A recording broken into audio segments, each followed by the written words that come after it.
Hi, I'm Dr. Rajdeep. I'm a dermatologist and dermatosurgeon practicing at Charma, a skin, hair and nail clinic attached to Chirag Hospital in JP Nagar, Bangalore. Vitiligo is a condition where patients have white patches. It's an autoinflammatory condition which is similar to psoriasis or lichen planus or rheumatoid arthritis or other conditions where your immune system attacks certain parts of the body. So in vitiligo, the melanocytes get damaged.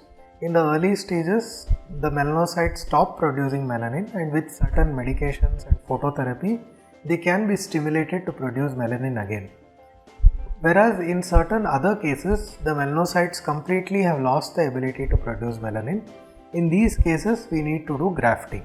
One of the types of grafting done in vitiligo is punch grafting. Punch grafting is favored for its ease. It can be done by anybody, doesn't require much training. Any dermatologist can do it, but it requires an operating theatre setup. So you need to have a sterile operating room. You need to have instruments like 1 mm punches or 1.2 mm punches to do the grafting, and it's preferred over bony areas because bony areas don't respond well to other types of grafting, especially if you are getting on the knuckles or on the elbows or on the ankle area. So those bony areas we prefer to do punch grafting. Punch grafting is a slightly painful procedure, so it's done with local anesthesia. Once the procedure is done, we'll be giving the patient certain painkillers for 2 to 3 days. If they take those painkillers, they'll be absolutely comfortable. So the dressing is changed usually on the 5th to 7th day depending on which area we are operating.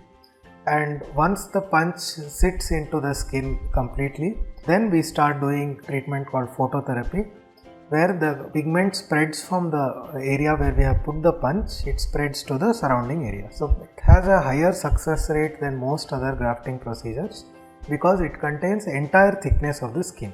It contains epidermis as well as dermis, and both are important in producing repigmentation.